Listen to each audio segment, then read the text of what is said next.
बाल बच्चे को जन्म तो दिया पर एक उसको अच्छा जिंदगी नहीं दे पाया है। हालेलुया। एक उसको प्यार नहीं दे पाया है। अपने आप से मतलब है, अपना पी रहा, अपना खा रहा, अपना जी रहा है, वो अपने आप से मतलब रखता है। ऐसे भी बाप माँ है दुनिया में जो केवल अपने आप से मतलब रखते हैं, केवल अपनी सुख सुविधा, केवल अपनी मौज मस्ती चाहते हैं। हालेलुया। मगर कुछ दुनिया में ऐसे भी माँ बाप हैं जो अपने परिवार के लिए अपने आप को बलिदान कर दिया, अपने बाल बच्चों के लिए अपने आप को मिटा दिया। वो अपने बाल बच्चों को अच्छा फ्यूचर देने के लिए उसने बहुत दुनिया में कष्ट सहा। हालेलुया। वो एक अच्छे माँ बाप की निशानी है। हालेलुया। बहुत सारे औलादें जो गलत है, जो अपने आप में केवल जीना चाहते हैं, माँ बाप कहीं भी जाए उसको कोई मतलब नहीं है। हालेलुया। मगर बहुत से औलादें ऐसे भी हैं जिसने अपने माँ बाप को आग के तारों के समान रखा है और उसको जीवन में बहुत सुख देने का प्रयास किया है। हालेलुया।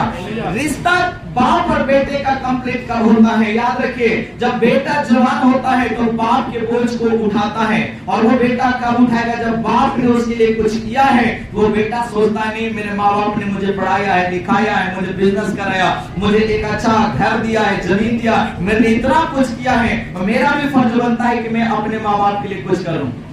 हालेलुया।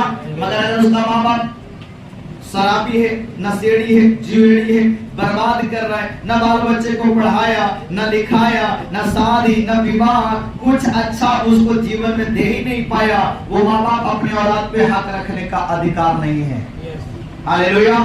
और वो औलादे भी माँ बाप के ऊपर अधिकार नहीं रख सकता। जो औलाद माँ बाप उसके साथ अच्छा तो किया, बाल बच्चे को अच्छा से परवरिश किया, उसके लिए सब कुछ किया, मगर बाल बच्चा नालायक निकल गया, वो भी बाल बच्चा को माँ बाप के ऊपर कोई अधिकार नहीं है।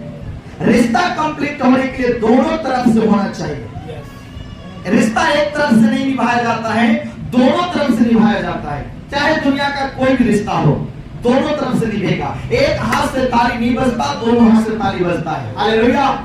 परमेश्वर आपको स्वर्ग कब देगा? जब आप इस धरती पे रहते हुए परमेश्वर का काम करेंगे। वो ऐसे आपको नहीं देने वाला है। हालेलुया।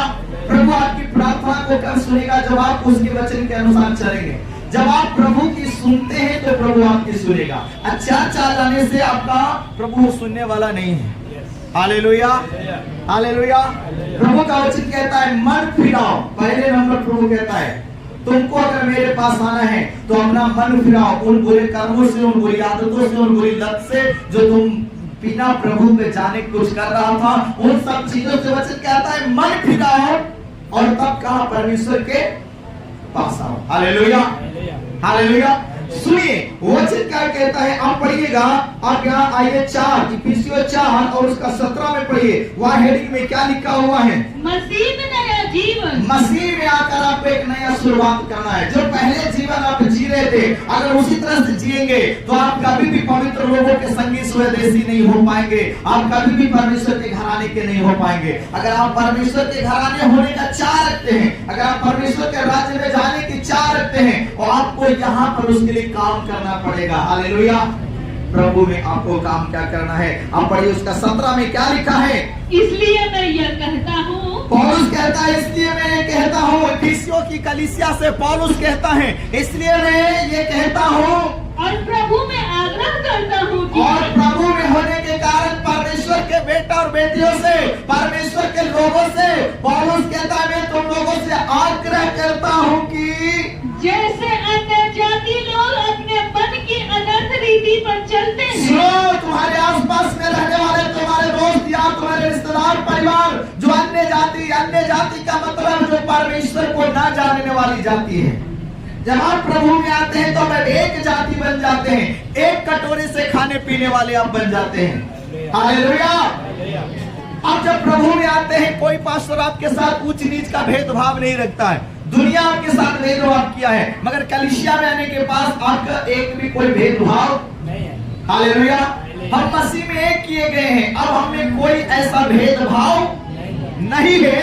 वचन कहता है आग्रह करता हूं कि जैसे अन्य जाति लोग अपने मन की अनर्थ रीति पर चलते हैं। कैसे चलते हैं? अनर्थ, जिसका कोई अर्थ नहीं है, जिसका उस पे चल के कोई उसको कुछ नहीं मिलने वाला, उस तरीके से चल के वो अपने मन की रीति पे चल रहा है। वो पवित्र शास्त्र की रीति पे नहीं चल रहा है, वो अपना रीति बना के अपने तरीके से चल रहा है। हालेलुया। हालेलुया। मगर हमारे और आपके लिए परमेश्वर ने रीति दिया है वचन में, हम वचन के रीति पे चलना चाहिए। अपने मन की रीति से चलेंगे तो प्रभु उसको कभी वैल्यू नहीं देने वाला है।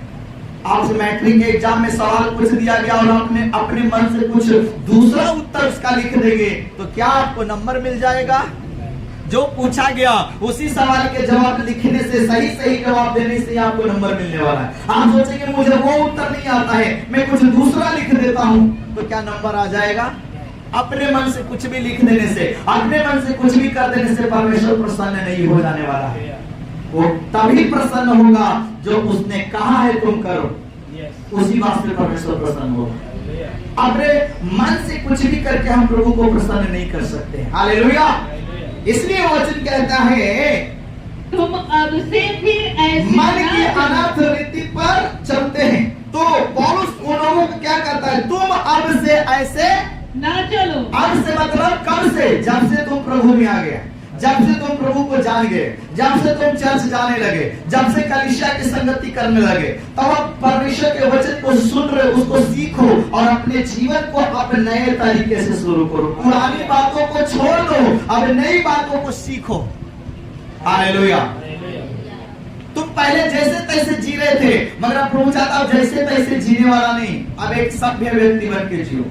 तुम्हारा पहनावा बदल जाए, तुम्हारा बोली बदल जाए, तुम्हारा रहन सहन का तरीका बदल जाए, तुम्हारा बात करने का, उठने बैठने का तरीका बदल जाए। हर चीज में परमेश्वर परिवर्तन देखना चाहता है। नया का मतलब नया ही होगा, उसमें आपका पुराना जिंदगी का कोई बात नजर नहीं आ रहा। आप पहले चिड़चिड़ाने वाले थे, धीरे धीरे इससे छुटकारा पाओ। आप बहुत गुस्सैले व्यक्ति थे, धीरे धीरे इससे छुटकारा पाओ। आप कभी किसी से प्रेम नहीं करते थे, मगर अभी प्रेम करने वाला बन जाओ। आप कभी इतना कंजूस की कभी 1 रुपया आप किसी को नहीं देता था, मगर अभी अपने दिल को खोलो परमेश्वर के वचन के कारण। हालेलुया। आप पहले परमेश्वर के भय में नहीं जीते थे, मगर अभी प्रभु का भय में चलना पड़ेगा। पहले तुम गाली देने वाले थे, शराबी थे, जुएरी थे, मगर अब तुमको अपने आप को चेंज करना पड़ेगा।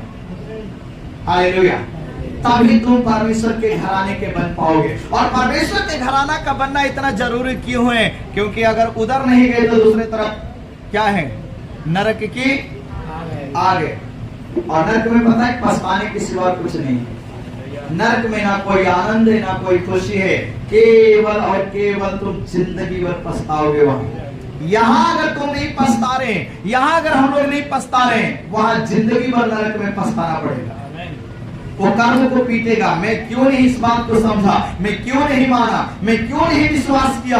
अगर मैं कर लिया होता तो आज मैं इस नरक की आग में जिंदगी भर इस बात को वो बोल बोल के पछताते रहेगा, पछतावा करेगा। मगर उस टाइम पछताने का कोई फायदा नहीं है। एक कहावत है दुनिया में, चिड़िया चुग गई खेत तो अब पछता के क्या हो। हालेलुया। उस समय का पछतावा आपके लिए कोई काम का, मगर आज अपनी गुनाहों पे अगर हम पछताते हैं, अगर आज हम अपनी की हुई गलतियों के ऊपर पछताते हैं, तो शायद हमारे लिए कोई उम्मीद है। हालेलुया। हम प्रभु के पीछे चले, वचन के अनुसार चले, तो फिर शायद नहीं, आप गारंटी है कि आप प्रभु के राज्य में जाएंगे। दुनिया को जानते, दूसरों में कमी दिखता है, मगर अपने में कमी नहीं दिखता है। हालेलुया। दुनिया को दूसरे में कमी, वो अपनी गलती नहीं, वो मेरे साथ वैसे किया, उसने मेरे साथ ऐसे किया, मेरे भाई ने, मेरे माँ ने, मेरे बाप ने, उसने उसने उसने उसने उसको सबकी गलती दिखता है, अपना ही नहीं दिखता कि मैंने क्या किया है। मगर मैं आपको कहने को चाहता हूं, दूसरों की गलती देखने के लिए बंद कर लो अपनी आंख, अपनी गलती देखने के लिए अपनी आंख खोलो। मैं कैसा चल रहा हूं, मेरा जीवन कैसा है, मैं क्या वचन के अनुसार हूं, मेरे लिए कौन सा रास्ता है, मैं क्या सही हूं। दुनिया को देखना बंद करो, जिसको जिधर जाना है वो उसका जिंदगी वो देख लेगा। हालेलुया। सुनिए, हम अक्सर लोगों को देखते हैं, लोगों के पीछे, जैसे भाई गवाही दे रहे थे, उसको अपनी दुकान की चिंता नहीं है, इनका दुकान का कितना बजे खुल रहा है, कितना बजे बंद हो रहा है, ये नहीं कर रहा, वो नहीं कर रहा है। क्यों चिंता है? दुनिया को आदत है दूसरों को देखने का, अपना नहीं दिखता है। हालेलुया। अगर लोग अपना अपना देखना शुरू कर देना, तो दुनिया को ऊपर दोष लगाएगा ही नहीं, उस पर अपने भी जीवन में भी कमी नजर आएगा। मैं दूसरा को क्या बोलूं, मेरा ही जीवन में खुद कमी है। हालेलुया। घर में कुछ अक्सर होता है, झट से लोग दोष लगाएंगे, तुम प्रार्थना नहीं करते, तुम तो चर्च में, ऐसे काय हो गया, तुम भी तो मंदिर में जा रहे हो, तुम भी तो मस्जिद, तो ऐसे काय हो गया।